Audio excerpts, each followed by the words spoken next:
Weeding. I hate it. You turn your back on these suckers for just a second and they dive and they get in there. Same thing with the flooring industry and shortcuts, especially when it comes to peripheral trims. Guys are siliconing them down, they're locking floors down, and so many floors are failing because of it. This is, it's a bone of contention that I just really need to tackle. Let's get into it.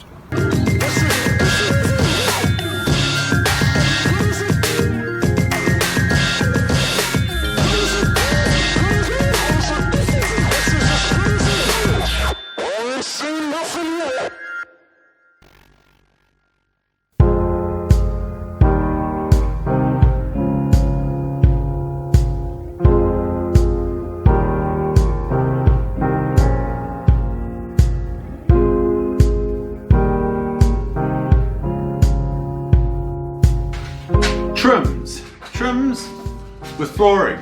Everybody focuses on the flooring when you're looking at a new floor, but you pay very little attention to the actual trims that go around the peripheral.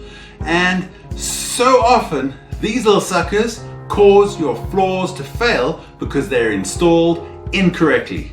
And this is like, I go to so many site inspections as a third-party inspector to identify why floors have failed, and these are the suckers to blame. So let's explain why fitting these correctly can save your floor, or fitting these incorrectly can trash it.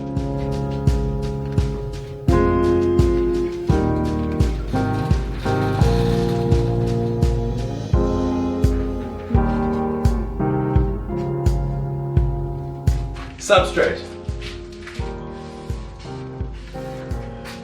Your floating floor, okay? It can be a laminate, an engineered, an SPC, whatever. Most floating floors will respond to either heat or moisture or a combination of both.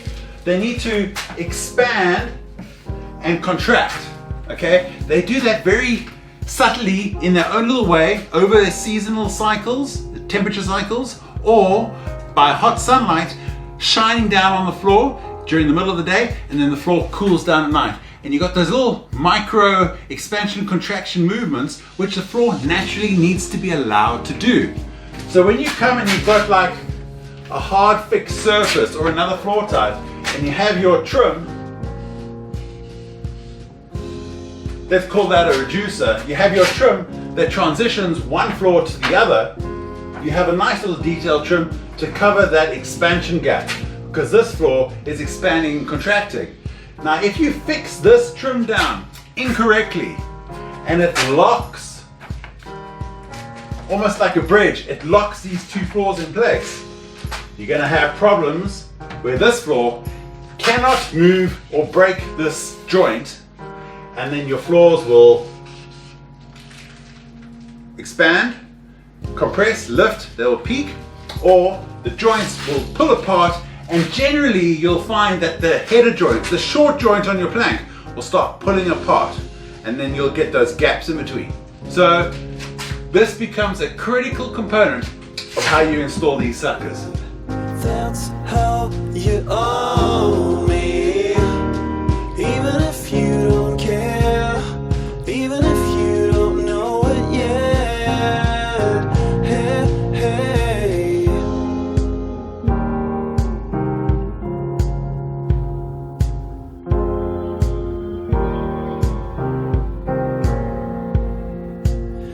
Now you gon' set things in motion. Yeah. So this is a T expansion from the same level floor type to the same level floor type, and you've got to fix that sucker in between to the substrate. The fixing must not touch or compromise either floor type's ability to expand and contract, and that's where we get it wrong. Generally the base plate would do the perfect job, but we throw that over our shoulder.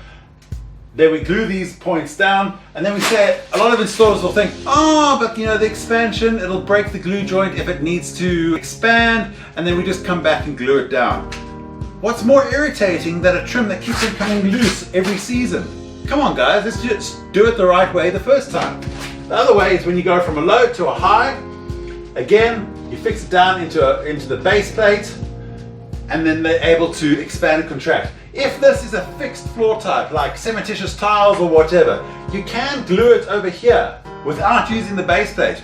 But so many installers or DIY enthusiasts get it wrong. They'll glue both sides because they want this side nice and tight, or they'll put so much glue on this side that it'll bead up here and it'll squidge back, and it'll actually compromise this entire space, or it could even be in contact with floor and gluing the floor down unintentionally. So that's why gluing these trims down is, it's not that's stupid, all right? Don't do it. Do the right thing. The other one, let's say you've got your window, your sliding door, that's the track, or up against a staircase, or whatever the case may be. What we've got here is called a wood end. So the wood end will go and it'll be bonded. It can be bonded, or again, it'll have a base plate directly to the track. It will have this expansion gap over here, and the floor will be able to move up and down. So the wood end is just there to cover the expansion gap and to make it look aesthetically pleasing. But again, we throw too much glue in there, okay, because we're too lazy for the base track. Again, it squeezes under and it'll actually bond or fix down the floating floor. Guys, glue is dangerous. Don't do it. So many times I see Instagram and Facebook, the guys are going and they're gluing these trims down. They put tape on it to hold it in place while the glue is curing, some bricks to keep it nice and flat. Dangerous stuff. Base plates. Use the base plates. And if you are going to glue something down, you've got to understand the science. If you there are some other trims like stair nosings. Let's say you've got your staircase and now you're bonding your flooring to the staircase. Now generally the laminate or whatever you are bonding, the engineered wood you're bonding to the substrate, it's not going to move that much. So it doesn't matter if you actually are gluing on your stair nosings. The problem comes in is either on the bottom of the staircase, where you've got this little piece coming in over here, or you've got your landing at the top of the floor, where now you've got a floating floor transitioning into a fixed top tread and this nosing. So how do you get around that?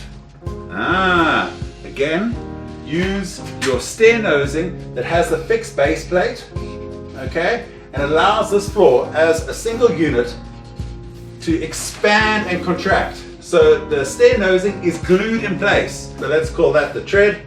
You glue this base plate on, okay? So it's fixed to the substrate.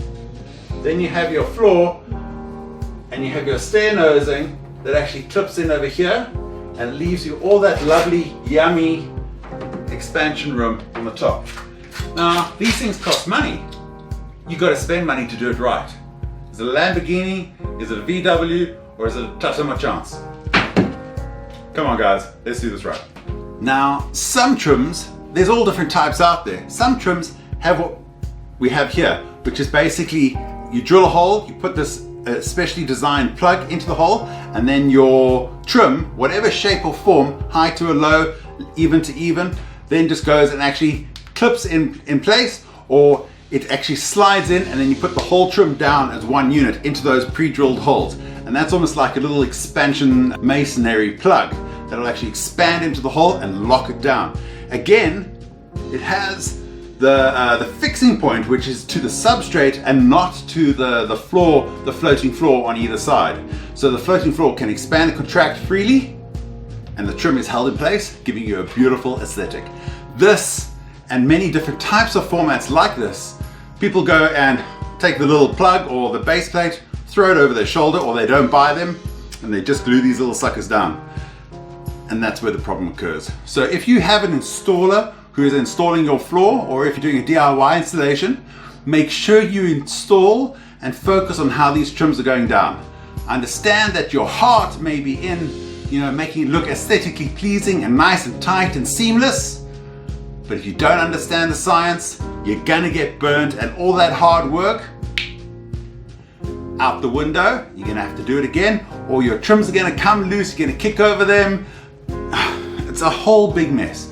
Just follow the basic principle that if you're the Incredible Hulk and you can put your hand down in the middle of your floor and you can move it any way by 8 to 10 millimeters, that's what you want. So those expansion gaps that you're covering around the peripheral, Skirtings is pretty easy. The skirtings are fixed to the wall, they cover that expansion gap. That generally is not the problem that we encounter. We encounter the extra enthusiasm where people go and put these transition trims down by the doorways or up against your sliding door, and then things go out the window. Understand the science and you will have a great floor installation.